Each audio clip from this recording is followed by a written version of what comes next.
Shalom,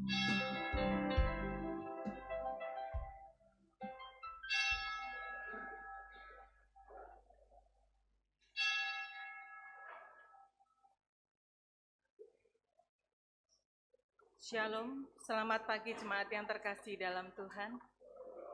Sebelum memulai ibadah kita pada pagi hari ini, marilah kita menundukkan kepala untuk bersaat teduh sejenak.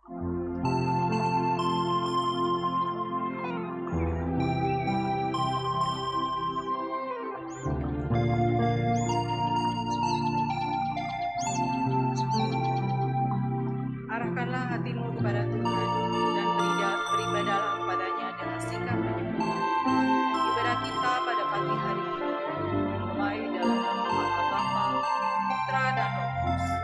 Kiranya Allah yang Tritunggal itu hadir dan menikmati sembah sujud kita. Amin. Introitus pada pagi hari ini terambil di dalam Mazmur 2 ayat 10 sampai dengan 12. Oleh sebab itu, hai raja-raja, bertindaklah bijaksana, terimalah pengajaran, hai para hakim dunia. Beribadahlah kepada Tuhan dengan takut dan ciumlah kakinya dengan gemetar, supaya ia jangan murka dan kamu binasa di jalan. Sebab mudah sekali murkanya menyala. Berbahagialah semua orang yang berlindung kepadanya. Jemaat dipersilakan. Dalam firman Tuhan pada pagi hari ini dikatakan bahwa setiap manusia bahkan para raja dan hakim harus memberi hormat kepada Tuhan, bertukuk lutut di hadapan. Marilah kita memuji namanya, terpujilah nama Yesus.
Saatnya bagi kita untuk menaikkan doa pengakuan dosa.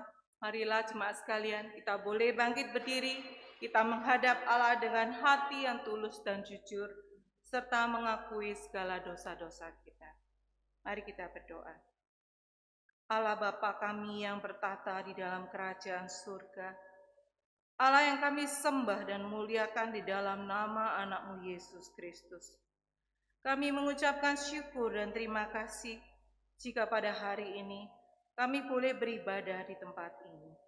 Ini semua hanya karena kasih dan anugerah-Mu buat kami. Saat ini kami datang mengaku dosa di hadapan-Mu. Dalam menjalankan kehidupan ini, kami banyak menyakiti hati orang lain, baik itu orang tua, pasangan, anak, saudara, rekan kerja, atasan, maupun pegawai kami, baik melalui perkataan, sikap, ataupun perbuatan kami. Ampunilah kami ya Tuhan, kami tahu hal itu juga menyakiti Engkau. Sebagai anak-anak-Mu, terkadang kami melakukan hal-hal yang tidak seturut dengan firman-Mu, menjauhi persekutuan dengan Engkau, dan tidak lagi membaca dan merenungkan firman-Mu. Di saat kami senang, kami tidak lagi mendekati Engkau, malah menjauhi Engkau, karena kenikmatan dunia yang kami rasakan. Tetapi di saat kami sakit atau tertimpa masalah, kami segera mencari Engkau, memohon belas kasihan-Mu, mempertanyakan penyertaan-Mu, bahkan terkadang menyalahkan Engkau. Betapa berdosa dan egoisnya kami ya Tuhan. Ampunilah kami Tuhan. Ajarilah kami untuk selalu bersikap rendah hati, selalu bersyukur atas setiap keadaan kami, tidak egois dan mau memperhatikan serta mengasihi sesama kami. Ampuni dan tolonglah kami, supaya kami dapat berjalan dalam terang firman-Mu, mencari kehendak-Mu setiap hari melalui firman dan doa, serta menjalani hari-hari kami dengan penuh rasa hormat dan syukur atas pengorbanan-Mu di kayu salib. Di saat ini kami bersuatu hati memanjatkan doa pengakuan dosa kami kepadamu. Di dalam nama Tuhan Yesus Kristus, yang adalah Tuhan dan Juru Selamat kami telah berdoa dan memohon ampun. Amin. Jemaat dipersilakan duduk kembali. Di dalam menjalani kehidupan sehari-hari, terkadang kita merasakan suatu kelelahan, suatu kejenuhan, satu kesakitan yang amat terasa. Dalam keadaan ini, marilah kita bertekuk lutut di hadapannya, bertekuk lutut di bawah kakinya untuk mendekat kepadanya, merasakan dekapan Allah kita, dan meluapkan segala isi hati kita di depan mata Yesus.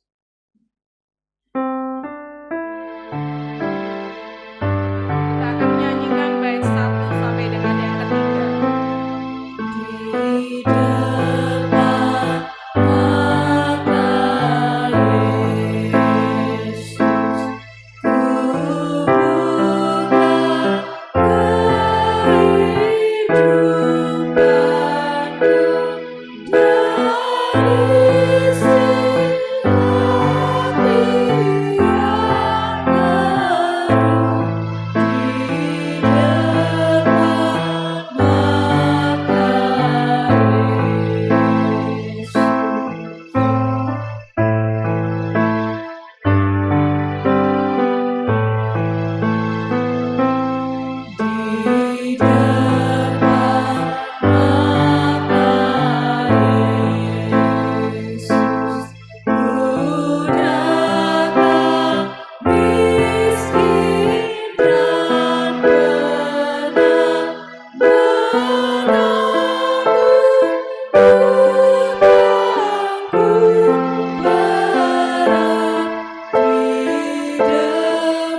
Sebagai hamba Allah, saya akan sampaikan berita anugerah untuk kita sekalian yang terdapat di dalam Yesaya 44 ayat yang ke-22. Aku telah menghapus segala dosa pemberontakanmu, seperti kabut diterbangkan angin, dan segala dosamu seperti awan yang tertiup. Bersama-sama kita akan membaca petunjuk hidup baru untuk minggu ini, yang terdapat di dalam Amsal 2 ayat yang ke-6. Mari kita membaca bersama-sama mulai dari alamatnya. Amsal 2 ayat yang ke-6. Karena Tuhanlah yang memberikan hikmat, dari mulutnya datang pengetahuan dan kepandaian. Saya akan bacakan sekali lagi. Amsal 2 ayat yang ke-6. Karena Tuhanlah yang memberikan hikmat, dari mulutnya datang pengetahuan dan kepandaian. Kita juga akan membaca ayat mas pada bulan ini yang terdapat di dalam Lukas pasal 9 ayat yang ke-23. Kita akan baca bersama-sama, 1, 2, 3. Lukas 9 ayat 23. Katanya kepada mereka semua, setiap orang yang mau mengikut aku, ia harus menyangkal dirinya, memikul salibnya setiap hari dan mengikut aku. Jemaat dipersilakan duduk kembali. Kiranya ayat mas ini dapat menjadikan pedoman buat kita sekalian untuk selalu berharap dan mengikut kepada Tuhan Yesus. Seringkali kita merasa diri kita paling hebat dan paling pintar, paling bisa di dalam melaksanakan segala sesuatu. Tetapi terkadang-kadang ada masanya kita merasa putus asa karena menyadari bahwa masih saja terjadi kegagalan, ketidaksesuaian, kesakitan, bahkan banyak hal tidak sesuai dengan ekspektasi kita. Walaupun terkadang kita merasa bahwa apa yang kita lakukan sudah maksimal. Marilah kita merenung sejenak dan menyerahkan segala harapan kita hanya kepadanya dan memohon untuk menjadi pemandu dalam kehidupan kita. Aku harap pada Yesus.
Sebagai pernyataan iman kita, mari bersama kita mengikrarkan pengakuan iman rasuli.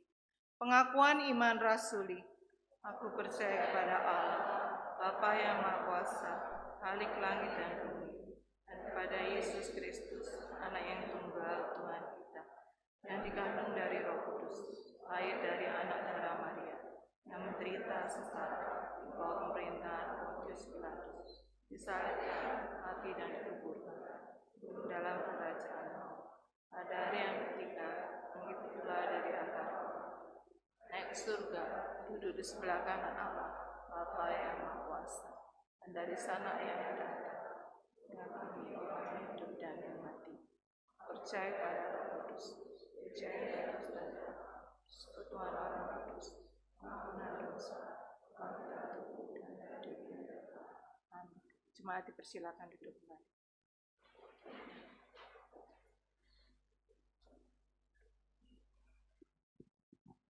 Pada pagi hari ini kita akan menaikkan doa syafaat yang akan dipimpin oleh Bapak Pendeta Suhartoyo. Dipersilakan. Mari kita berdoa. Jemaat dapat mengikutinya di dalam doa pribadi secara senyap. Bapa di surga, kami naikkan puji syukur kehadirat-Mu untuk segala karya-Mu, pemeliharaanmu yang begitu cermat dan luar biasa di dalam kehidupan kami. Terima kasih Tuhan. Tuhan bisa memimpin dan terus memimpin gereja kami. Tuhan memimpin keluarga kami. Bahkan Tuhan masih memberikan kehidupan sampai hari ini. Kami memohon, kami berseru, kiranya Tuhan terus memberkati gereja-Mu di dalam pelayanan, kalender pelayanan yang sudah kami buat di tahun 2025. Kiranya Tuhan sendiri yang akan memberkati para hamba Tuhan, penatua, pengurus, menjadi motor penggerak yang mengingatkan, yang memulai, yang memelopori, yang dapat menjadi teladan di dalam pelayanan kegiatan. Kami berdoa untuk minggu ini akan diadakan pembinaan pelayanan, khususnya pelayan-pelayan ibadah raya. Tuhan memberkati, kiranya melalui pembinaan ini setiap pelayan-pelayan akan dibuka wawasannya, akan diingatkan untuk memberikan pelayanan yang terbaik. Tuhan memberkati agar ini semuanya dapat direspon dengan baik, sehingga pelayanan dan pelayan-pelayan di tempat ini menjadi lebih baik lagi. Kami berdoa juga Bapa di surga bagi setiap kebutuhan program-program gereja, kebutuhan rutin, Tuhan sendiri akan menolong agar jemaat-Mu berpartisipasi, memberikan persembahan-persembahan untuk pelayanan di tempat ini. Kami berdoa juga saat ini Bapa di surga, bagi perdamaian dunia, Tuhan menolong agar terus diwujud nyatakan. Kami berdoa saat ini juga bagi bencana kebakaran yang melanda Los Angeles dan sekitarnya. Tuhan menolong. Melalui ini semuanya kami yang masih di Indonesia, kami yang saat ini masih hidup dengan tenang, kami bisa belajar bahwa segala sesuatunya adalah milik-Mu, segala sesuatu bisa lenyap. Oleh karena itu biarlah Tuhan memulihkan, Tuhan memberkati pemerintahan di Amerika Serikat sana, supaya dapat menolong, memulihkan mereka yang kehilangan, mereka yang mengalami depresi, stres. Tuhan tolong mereka semuanya ya Bapa, agar kami semakin bijak, hidup kami semakin sadar bahwa kami adalah milik Tuhan, Tuhan yang memelihara, Tuhan juga yang akan berkehendak. Biarlah kenyataan kebakaran ini membuat setiap manusia belajar memelihara alam, belajar mengelola diri, belajar berserah pasrah kepada Tuhan.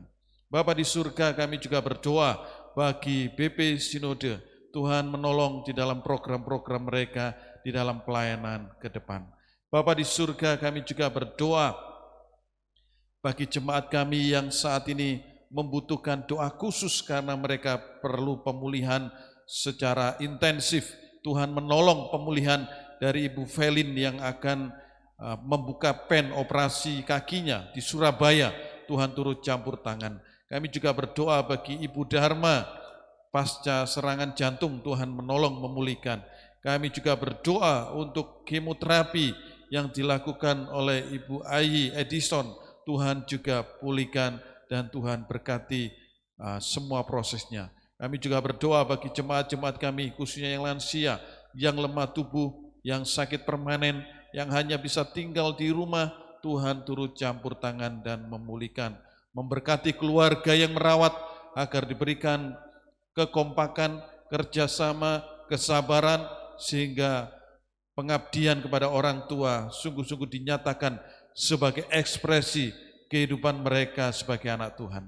Kami berdoa untuk kami yang mungkin pagi hari ini datang dengan beban berat dan penuh pergumulan, Tuhan menolong dan Tuhan berkarya. Kami berseru memohon di dalam nama Tuhan Yesus. Amin.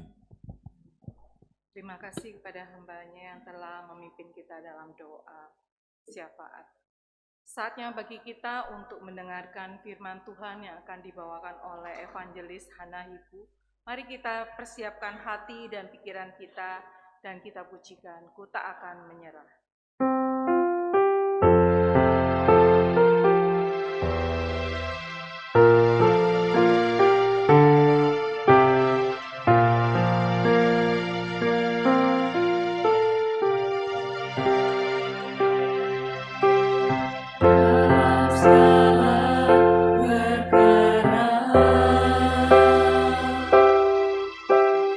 Tuhan punya rencana.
hamba-hambanya saya bersilakan.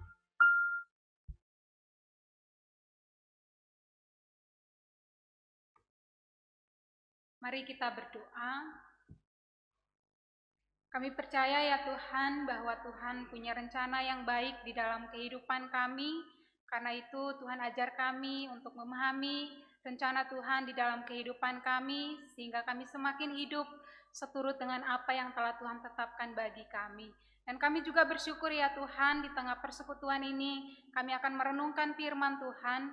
Kiranya Tuhan mari memberkati setiap kami, baik hamba yang akan menyampaikan maupun Bapak Ibu yang akan mendengarkan. Kiranya Roh Kudus-Mu mari mengurapi kami, memberikan kepada kami hikmat, supaya firman Tuhan boleh disampaikan dengan baik, kami boleh mendengar dengan baik, dan melakukannya di dalam kehidupan kami. Di dalam nama Tuhan Yesus Kristus, kami menyerahkan pemberitaan firman Tuhan pada pagi hari ini. Haleluya, amin. Shalom Bapak Ibu Saudara-saudari yang dikasihi Tuhan. Pada pagi hari ini kita akan bersama-sama merenungkan firman Tuhan dengan tema memiliki kecerdasan spiritual. Sekali lagi tema firman Tuhan pada pagi hari ini adalah memiliki kecerdasan spiritual. Bapak Ibu yang dikasihi Tuhan, manusia dianugerahkan atau diberikan 3 kecerdasan utama ya. Yaitu yang pertama kecerdasan intelektual. Ini adalah sebuah kemampuan atau kecerdasan yang memampukan kita untuk berpikir dengan baik, dengan benar, dan juga dengan logis atau masuk akal. Jadi orang-orang yang punya kecerdasan intelektual yang tinggi itu biasanya ya di dalam perkuliahan atau di dalam mereka mempelajari sesuatu, mereka itu bisa memahami dengan lebih baik atau dengan lebih cepat, lebih masuk akal gitu ya. Kemudian yang kedua adalah kecerdasan emosi. Jadi bukan hanya cerdas secara pikiran, secara intelektual, tetapi juga cerdas secara emosi. Ini memampukan kita untuk memahami emosi kita dengan baik, mengontrol emosi kita, tidak cepat marah atau tidak cepat menggebu-gebu. Dan ini juga menolong kita untuk menjalin relasi dengan orang lain. Kemudian yang ketiga yang tidak kalah penting adalah kecerdasan spiritual, dan inilah yang akan kita pelajari pada pagi hari ini.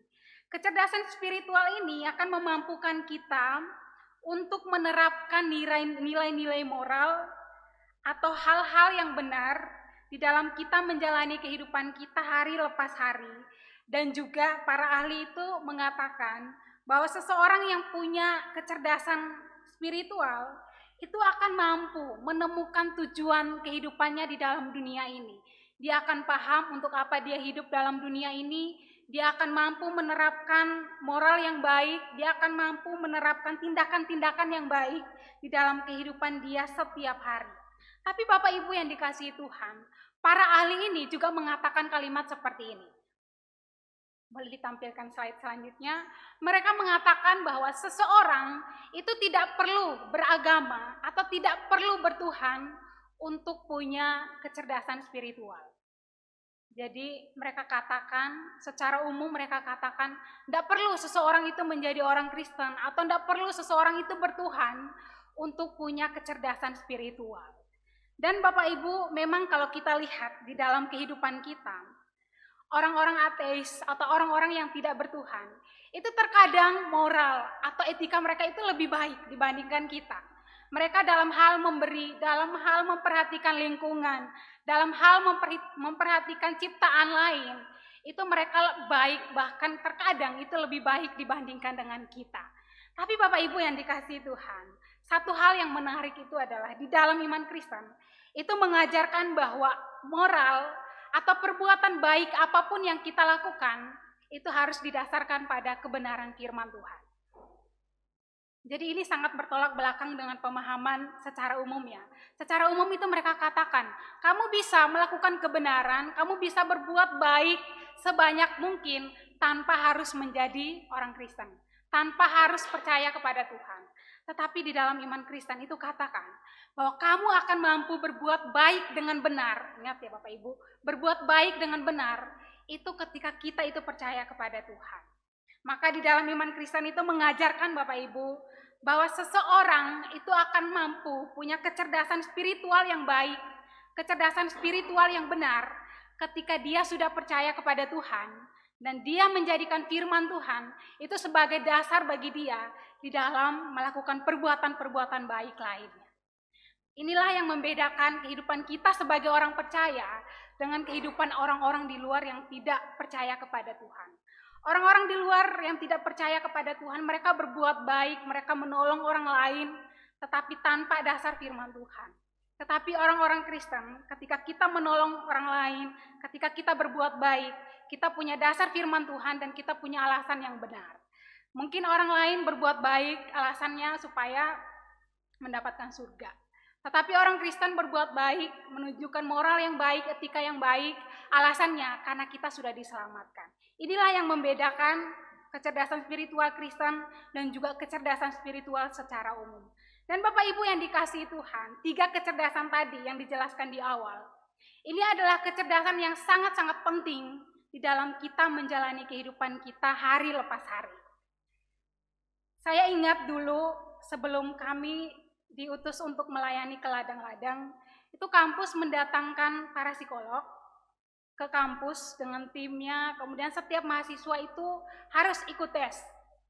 Mulai dari tes IQ dan juga emosi ya. Saat itu belum ada tes kecerdasan spiritual, tapi kami ikut tes 2 yaitu emosi dan juga intelektual. Saat itu setelah ikut tes, akhirnya kami tahu secara intelektual ada di tahap ini, secara emosi ada di tahap ini. Dan itu kurang lebih sangat-sangat menolong. Dan juga Bapak Ibu, ini bukan hanya di dalam dunia teologi, di dalam dunia pekerjaan pun, kita ketika melamar masuk ke perusahaan-perusahaan, dibutuhkan kecerdasan-kecerdasan ini. Dan Bapak Ibu yang dikasihi oleh Tuhan, pada pagi hari ini kita akan belajar bersama-sama bagaimana kecerdasan spiritual yang kita dapat di dalam Tuhan, atau yang kita dapat di dalam firman Tuhan, itu menolong kita menjalani kehidupan kita sebagai orang-orang percaya. Yaitu, boleh ditampilkan slide selanjutnya lagi. Ini akan menolong kita untuk menghadapi pergumulan atau menghadapi penderitaan di dalam kehidupan kita. Jadi kecerdasan spiritual yang Tuhan berikan kepada kita atau yang kita peroleh dari Tuhan, itu akan menolong kita atau memampukan kita untuk menghadapi kesulitan-kesulitan yang kita temui di dalam kehidupan kita. Kita akan buka bersama-sama di dalam Mazmur pasal yang ke-94.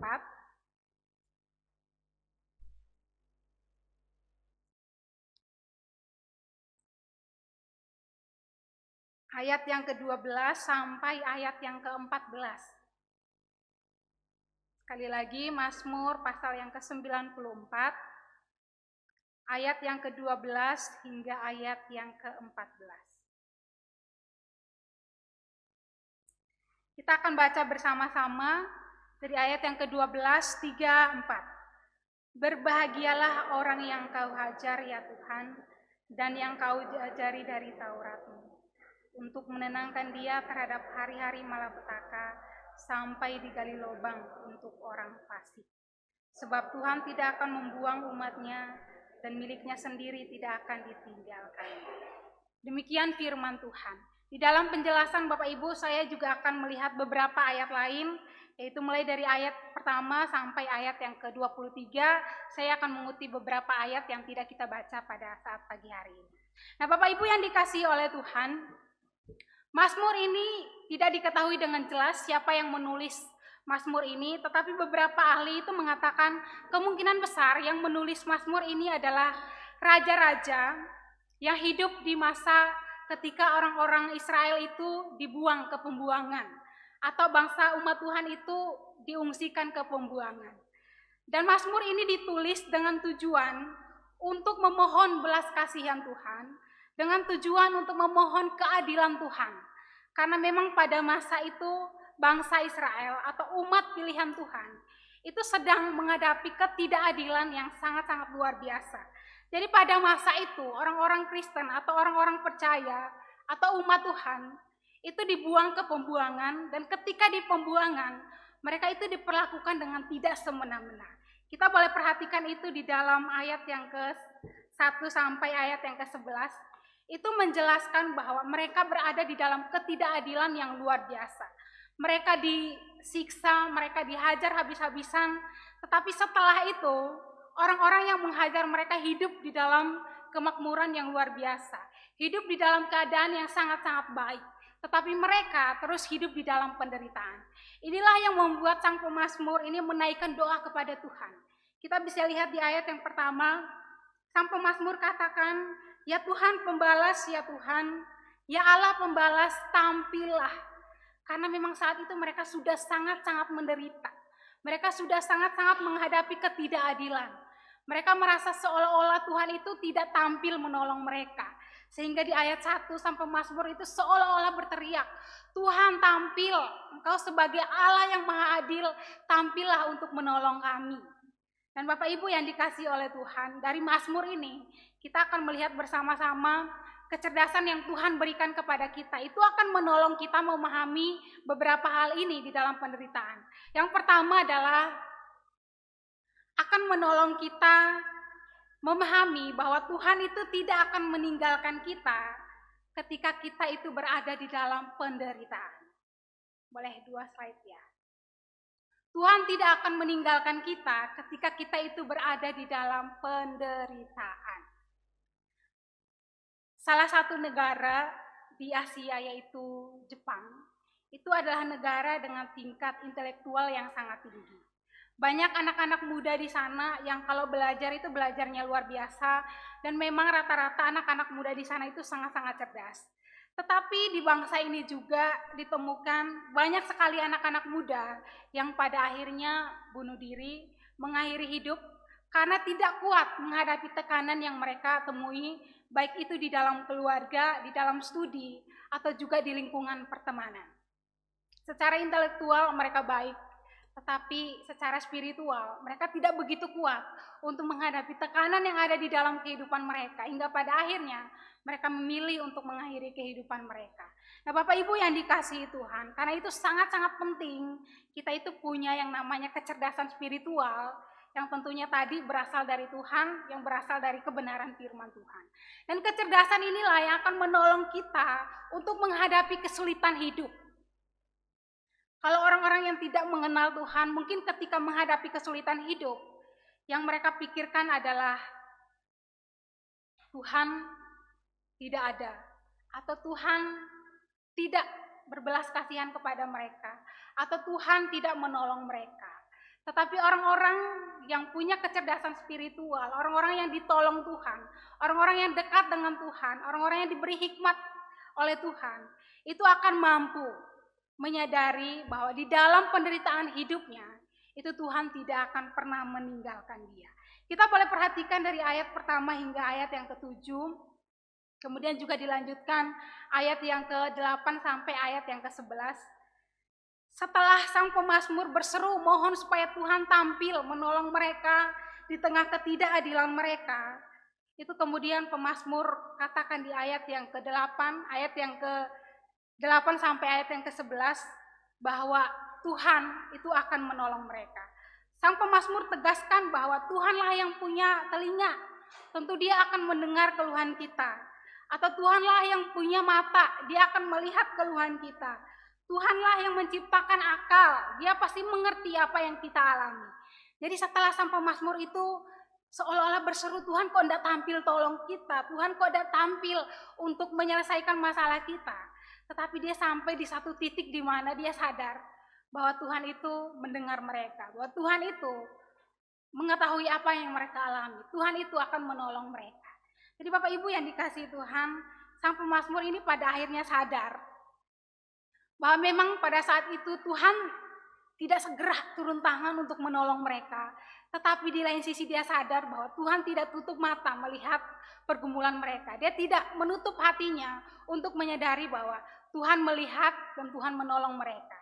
Jadi Bapak Ibu yang dikasihi oleh Tuhan, terkadang pun sebagai orang-orang Kristen, sebagai orang-orang percaya, ketika berada di dalam situasi yang sulit, ketika berada di dalam pergumulan, kita seringkali juga mengajukan pertanyaan yang sama. Tuhan itu di mana sih? Kita setiap saat menghadapi ketidakadilan. kita hidup di bawah kuasa orang lain, kita hidup di bawah kendali orang lain, atau kita hidup di bawah siksaan orang lain. Tuhan kok tidak tampil untuk menolong kita, Tuhan kok tidak tampil untuk membela kita. Mungkin di dalam situasi seperti ini, kita pernah mengajukan pertanyaan yang sama juga, seperti yang diajukan oleh sang pemazmur. Tetapi kembali lagi kita diingatkan bahwa Tuhan menolong, Tuhan mendengar keluhan kita, dan Tuhan akan menjawab. Dan Bapak Ibu yang dikasihi oleh Tuhan, satu hal yang menarik dari ayat yang ke-1 sampai ayat yang ke-11 adalah memang saat itu Tuhan tidak langsung turun tangan menolong bangsa Israel pada saat itu ya. Tuhan itu seolah-olah membiarkan mereka terus berada di bawah kendali bangsa lain, terus membiarkan mereka bergumul dengan sangat-sangat lama. Tetapi di lain sisi, Tuhan itu melihat mereka. Tuhan melihat dan Tuhan mengerti. Dan pada saatnya Tuhan itu menolong mereka. Karena itu saat ini di dalam kita menanti jawaban Tuhan, di dalam pergumulan-pergumulan kita, mari kita juga sadar bahwa akan ada masanya Tuhan menjawab. Karena itu saat sekarang ini, mari kita juga sadar bahwa Tuhan memperhatikan kita, Tuhan melindungi kita. Nah Bapak Ibu yang dikasihi oleh Tuhan, teks ini berbicara tentang ketidakadilannya. Hari ini kita juga melihat ketidakadilan di tengah-tengah kehidupan kita sebagai manusia, di tengah kehidupan kita sebagai orang-orang percaya. Kita banyak menemukan hukum dipermainkan, kita banyak menemukan orang-orang lemah tidak mendapat hak mereka dengan baik, seolah-olah di mana kalau kita punya uang ya kita punya kuasa gitu ya. Jadi hukum itu bisa diperjualbelikan. Sehingga ketika kita berhadapan dengan hukum, itu kita tidak mendapat hak kita dengan baik. Mungkin ada orang yang memperjuangkan utangnya bertahun-tahun, tidak kunjung mendapatkan titik terang, tetapi orang yang memperalat atau sang musuh itu hidup dengan sangat-sangat baik. Di sini kita melihat bahwa Tuhan itu tidak tutup mata Bapak Ibu. Tuhan itu mendengar dan Tuhan itu memperhatikan kehidupan kita. Nah Bapak Ibu yang dikasihi Tuhan, dengan kecerdasan yang Tuhan berikan kepada kita, yaitu kecerdasan spiritual, itu kiranya menolong kita untuk menyadari bahwa Tuhan itu tidak meninggalkan kita di masa-masa sulit kita. Karena itu saat ini jika ada doa atau harapan yang belum terjawab, itu bukan berarti Tuhan itu tidak mengasihi kita. Sekali lagi, kalau belum terjawab atau tidak terjawab, itu bukan berarti Tuhan itu tidak mengasihi kita. Tuhan ada, Tuhan melihat, dan Tuhan menolong kita. Dan pada waktu yang tepat, Tuhan itu akan menjawab pergumulan kita. Ada seorang penulis Kristen yang sangat terkenal, filsafat Kristen yang sangat terkenal yang bernama C.S. Lewis. Dia lahir dan bertumbuh di dalam keluarga Kristen. Mamanya ini adalah anak dari seorang pendeta, anak hamba Tuhan. Jadi ketika dari kecil dia sudah sering sekali mendengar tentang kebenaran firman Tuhan. Suatu ketika berumur 9 tahun, mamanya dipanggil Tuhan, ibunya dipanggil Tuhan, dan dia sangat-sangat terpukul. Setelah peristiwa itu, dia kemudian mempertanyakan, Tuhan itu kenapa sih panggil mama saya? Tuhan itu kenapa sih kalau dia baik, kenapa Tuhan itu harus panggil mama yang sangat-sangat dia kasihi? Setelah peristiwa itu dia mulai mempertanyakan tentang Tuhan, dan semakin bertambah dewasa, ketika Perang Dunia Pertama, dia adalah salah satu orang juga yang bergabung di dalam pasukan perang untuk mewakili bangsanya untuk berperang di era Perang Dunia Pertama. Ketika perang itu dia melihat orang-orang yang tidak bersalah itu dibunuh dengan luar biasa. Dia melihat banyak orang dibantai dengan semena-mena, orang-orang membunuh dengan luar biasa. Peristiwa itu membuat dia semakin melihat bahwa Tuhan itu kalau ada, kenapa masih banyak orang itu membunuh seperti ini ya? Kenapa orang-orang yang tidak bersalah itu dibunuh? Kenapa banyak orang yang menjadi korban perang? Setelah peristiwa itu dia banyak sekali membaca buku-buku filsafat dan juga banyak sekali membaca buku-buku tentang ateis. Dan setelah itu dia memutuskan, dia ambil kesimpulan untuk mengaku bahwa Tuhan itu tidak ada. Dia mengambil kesimpulan untuk menjadi seorang ateis. Bertahun-tahun dia menjalani kehidupan sebagai seorang ateis. Dia banyak mempengaruhi teman-temannya untuk percaya bahwa Tuhan itu tidak ada. Suatu ketika Bapak Ibu, Di dalam diskusi dia dengan teman-teman, dia menemukan sebuah komunitas di mana di dalamnya berisi orang-orang yang takut akan Tuhan, orang-orang yang percaya sama Tuhan. Dia banyak berdiskusi dengan mereka, dia banyak ngobrol sama mereka. Dan teman-temannya dia inilah yang pada akhirnya mengingatkan dia, menyadarkan dia bahwa Tuhan itu ada dan Tuhan itu benar-benar nyata di dalam dunia ini. Dan setelah dia bergumul dengan luar biasa, setelah bertahun-tahun dia tidak pernah berdoa, pada akhirnya ketika dalam perjalanan dia di dalam kereta dari satu kota ke kota lain, disitulah dia berdoa dan dia mengaku, dia mohon sama Tuhan, mohon pengampunan, dan dia katakan bahwa Tuhan itu ada. Tuhan yang dulu kecil dia kenal melalui cerita mama papanya, itu Tuhan yang terus ada, hidup bahkan sampai hari ini. Dan setelah peristiwa itu, dia kemudian menjadi seorang penulis Kristen yang sangat-sangat terkenal dan buku-bukunya banyak dipakai oleh orang-orang Kristen, banyak dibaca oleh orang-orang Kristen sampai hari ini. Dan salah satu tulisan dia yang juga sangat fenomenal, mungkin Bapak Ibu tidak kenal tulisan-tulisan teologinya dia, tapi salah satu tulisan dia yang sangat terkenal adalah Narnia. Jadi film Bapak Ibu yang mungkin pernah nonton Narnia, itu adalah salah satu karyanya dia. Jadi setelah dia menjadi orang Kristen, menjadi orang percaya, selain dia menulis buku-buku rohani, dia juga menulis novel yang pada akhirnya dijadikan film. Jadi Bapak Ibu yang dikasihi oleh Tuhan, pergumulan atau realita hidup yang ditemui oleh C.S. Lewis ini pada akhirnya membuat dia goyah, membuat dia jadi ragu dengan imannya dia, dan membuat dia mengambil kesimpulan untuk menjadi seorang ateis. Tapi pada akhirnya dia menyadari bahwa Tuhan itu ada, Tuhan itu menolong dia.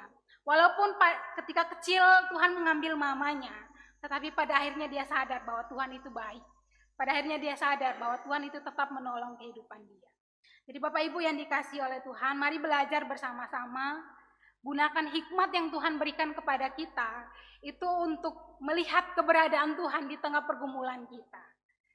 Kita gunakan hikmat yang Tuhan berikan kepada kita untuk menyadari keberadaan Tuhan di tengah kesulitan yang kita alami.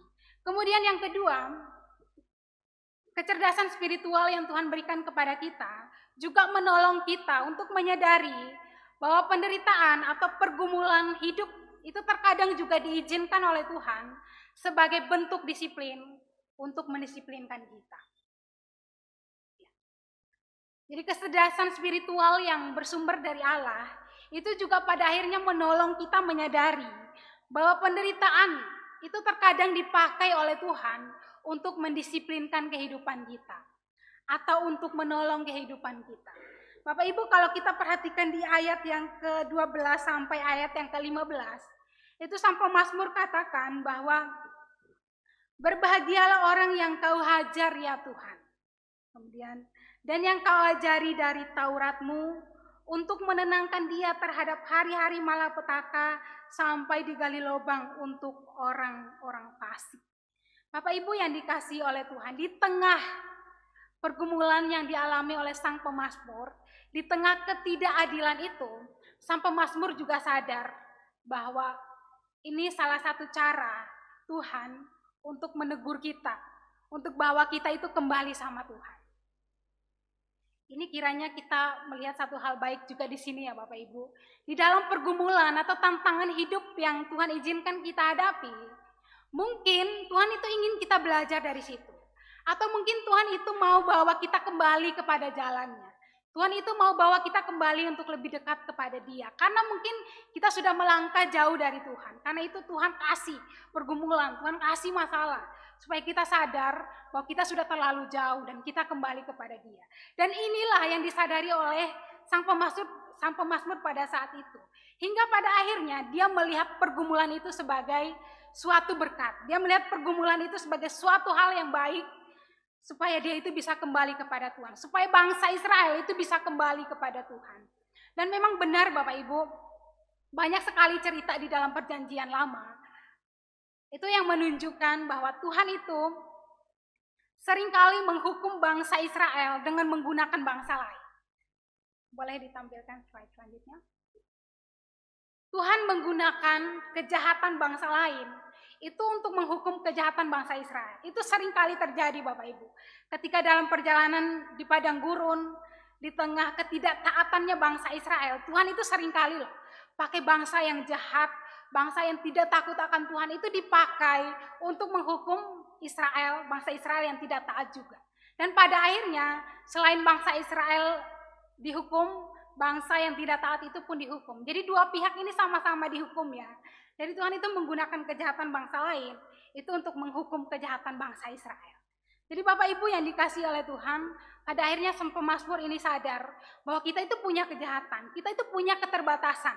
Hingga Tuhan menggunakan masalah ini, ketidakadilan ini untuk buat kita untuk bersandar hanya kepada Tuhan.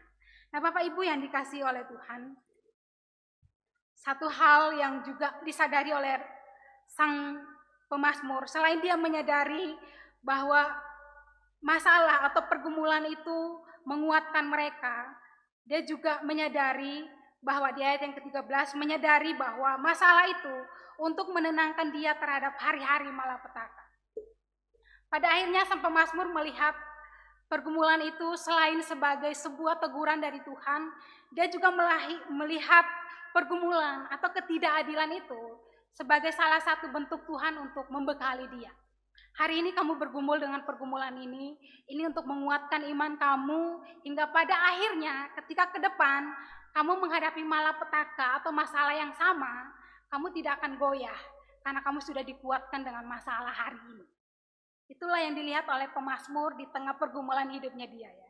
Jadi dia bukan hanya mengeluh, dia bukan hanya mempersalahkan Tuhan, tetapi dia mampu melihat bahwa Tuhan mendisiplinkan dia, kemudian dia juga melihat bahwa Tuhan menjadikan masalah itu untuk menguatkan iman dia. Jadi memang Bapak Ibu, tidak semua masalah di dalam kehidupan kita itu adalah karena dosa ya. Bukan karena Tuhan itu menghukum kita. Terkadang Tuhan juga mau menguatkan iman kita. Seperti yang dialami oleh Ayub. Ayub tidak melakukan kesalahan, tapi diizinkan menghadapi pergumulan yang luar biasa untuk menguatkan iman dia. Dan terkadang ini juga yang Tuhan izinkan untuk kita hadapi Bapak Ibu. Tuhan izinkan pergumulan itu untuk menguatkan iman kita. Dan ketika ke depan kita menghadapi pergumulan yang sama atau pergumulan yang mungkin jauh lebih berat, kita tidak goyah, kita tidak meninggalkan Tuhan. Karena hari ini kita itu sudah dikuatkan dengan masalah yang ada. Karena itu belajar bersama-sama secara dewasa, melihat pergumulan yang Tuhan izinkan untuk kita hadapi di dalam kehidupan kita. Pergumulan selain sebagai salah satu bentuk hukuman kepada kita, Tuhan juga memberikan hukuman itu sebagai Tuhan juga memberikan pergumulan itu sebagai satu jalan untuk menguatkan iman kita. Bukan hanya orang-orang Israel yang didisiplinkan oleh Tuhan, tetapi bangsa yang menghajar bangsa Israel pada saat itu atau musuh dari bangsa Israel itu juga didisiplinkan oleh Tuhan. Jadi dua pihak ini sama-sama didisiplinkan oleh Tuhan. Israel didisiplinkan, bangsa yang menyerang ini juga didisiplinkan. Dua-duanya didisiplinkan dengan kejahatan mereka masing-masing. Jadi Bapak Ibu yang dikasihi oleh Tuhan, mari kita belajar bersama-sama melihat pergumulan kehidupan kita ini sebagai salah satu bentuk Tuhan mendisiplinkan kita, sebagai salah satu bentuk juga Tuhan itu menguatkan iman kita. Bapak Ibu yang dikasihi oleh Tuhan, di dalam menghadapi dunia dengan ketidakadilan yang luar biasa, kita banyak menemukan ketidakadilan di sekitar kita. Kita juga banyak menemukan pergumulan-pergumulan. Kita juga banyak menemukan hal-hal yang membuat kita mungkin tidak puas. Tapi mari kita belajar melihat bahwa Tuhan menolong kehidupan kita. Dan ini adalah suatu hal yang sangat-sangat luar biasa yang akan menolong kita menghadapi pergumulan di dalam kehidupan kita. Karena itu Bapak Ibu, sebagai orang tua juga, kita belajar bersama-sama ketika mempelajari tentang kecerdasan spiritual, memperlengkapi anak-anak kita. Hari ini memang Bapak Ibu, satu hal yang sangat dibutuhkan oleh dunia itu adalah kecerdasan intelektual. Semakin kamu pintar, semakin kamu cerdas, kamu akan dapat jabatan yang tinggi, kamu akan dapat pekerjaan yang baik, kamu akan dapat lowongan yang luar biasa, atau kamu akan dapat promosi yang luar biasa. Tetapi juga diingatkan, kalau kita tidak kuat secara spiritual, pada akhirnya kita itu akan menyerah ketika berhadapan dengan pergumulan dalam hidup. Dan inilah yang dihadapi oleh anak-anak muda zaman sekarang, Bapak Ibu. Kita berhadapan dengan dunia yang sangat mengedepankan hal-hal intelektual, dunia yang sangat mengedepankan kecerdasan pemikiran, kecerdasan intelektual, tetapi seringkali mengabaikan yang namanya spiritual. Karena itu banyak sekali anak-anak muda yang memang cerdas secara intelektual, tapi pada akhirnya ketika menghadapi pergumulan hidup, itu pada akhirnya meninggalkan Tuhan. Karena itu Bapak Ibu yang dikasihi oleh Tuhan, kita belajar bersama-sama untuk seimbang dalam 3 hal ini ya. Kita seimbang dalam hal intelektual, kita seimbang dalam hal emosi, tetapi kita juga menyeimbangkan itu dengan spiritual. Spiritual yang berasal daripada Tuhan, spiritual yang berdasarkan pada kebenaran firman Tuhan. Karena hanya inilah yang akan menolong kita menghadapi berbagai tekanan di dalam kehidupan kita. Ketika menghadapi berbagai tekanan dalam kehidupan kita, mungkin kita cerdas secara intelektual, secara emosi kita bisa kelola itu dengan baik. Tetapi secara spiritual kalau kita tidak kuat Bapak Ibu, kita bisa gampang untuk menyerah. Karena itu sebagai orang tua juga kita belajar memperlengkapi anak-anak kita dengan kebenaran firman Tuhan. Kita memperlengkapi mereka dengan kecerdasan bukan hanya secara intelektual, tetapi juga secara spiritual.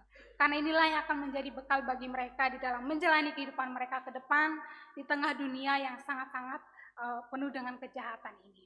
Di Bapak Ibu yang dikasihi oleh Tuhan, mari kita belajar bersama-sama pada pagi hari ini, belajar untuk memiliki kecerdasan spiritual yang berasal daripada firman Tuhan. Karena itulah yang akan menolong kita menghadapi pergumulan di dalam kehidupan kita. Mari kita berdoa. Bapa di dalam kerajaan surga, kami bersyukur untuk kecerdasan, untuk hikmat yang telah Tuhan anugerahkan kepada kami, yang memampukan kami untuk memahami segala hal yang ada di dalam dunia ini, memampukan kami menjalani kehidupan kami sebagai manusia. Tetapi pada pagi hari ini kami juga disadarkan, diingatkan bahwa sebagai orang-orang percaya kami juga harus memiliki kecerdasan secara spiritual yang berasal daripada Tuhan. Karena itulah yang akan menolong kami menghadapi berbagai pergumulan di dalam kehidupan kami. Karena itu Tuhan tolong kami, Tuhan mampukan kami supaya ketika kami menghadapi pergumulan, kami boleh mengandalkan hikmat yang daripada Tuhan. Sehingga kami tidak mampu menyerah, kami tidak gampang menyerah, kami tidak gampang goyah. Karena kami percaya Tuhan ada dan Tuhan menolong kami. Terima kasih ya Tuhan, di dalam nama Tuhan Yesus Kristus, kami berdoa dan mengucapkan syukur. Haleluya. Amin. Terima kasih kepada hambanya Evangelis Hana Ibu yang telah memberikan kepada kita firman Tuhan pada pagi hari ini. Kiranya Tuhan Yesus memberkati pelayanannya. Ini saatnya bagi kita untuk memberikan ucapan syukur kita kepada Tuhan lewat persembahan. Sebelum memberikan persembahan syukur kita, marilah kita camkan firman Tuhan yang terdapat di dalam Matius pasal 10 ayat yang ke-8. Sembuhkanlah orang sakit, bangkitkanlah orang mati, tahirkanlah orang kusta, usirlah setan-setan. Kamu telah memperolehnya dengan cuma-cuma, karena itu berikan pula dengan cuma-cuma.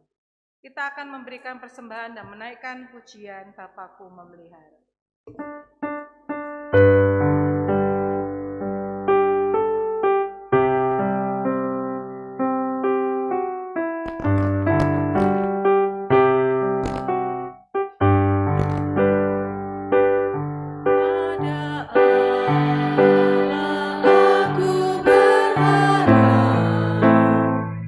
Di darat apa di malam yang gelap.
persediaan Bapak Bambang Firmanu untuk memimpin kita dalam doa persembahan.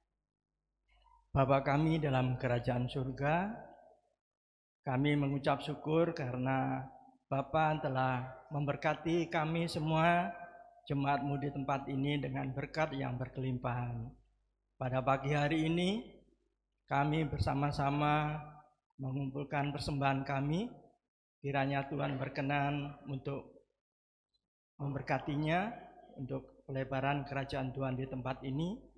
Dan kiranya Tuhan berkenan memberkati para penatua yang mengaturnya. Di dalam nama Tuhan kami Yesus Kristus kami berdoa dan bersyukur. Amin. Terima kasih. Saatnya bagi kita untuk mengakhiri ibadah kita. Kita akan memujikan doksologi yang diikuti dengan doa berkat yang akan dibawakan oleh Bapak Pendeta Suhartoyo dan kita tutup dengan Amin Song.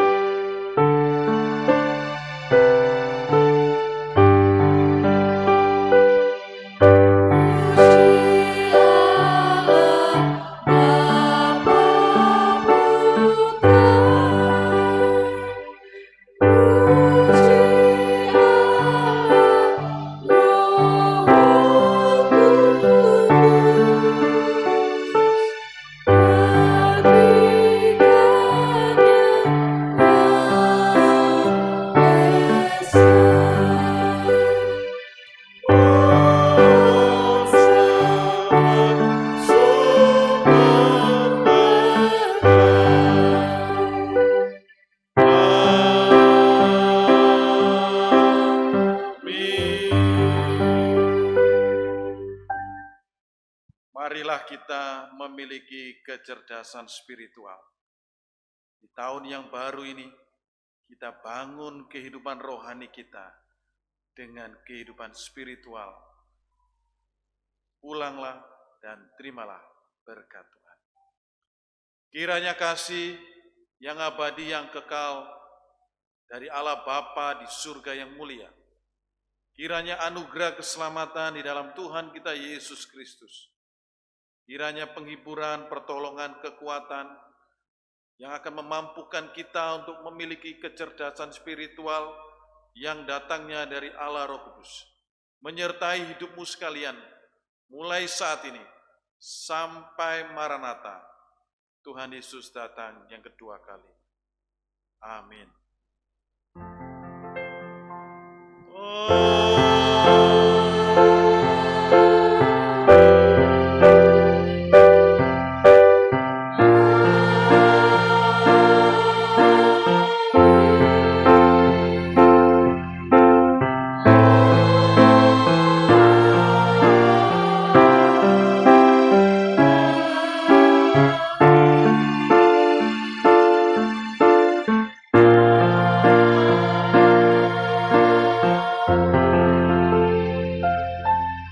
Dipersilakan duduk kembali untuk mengambil saat teduh.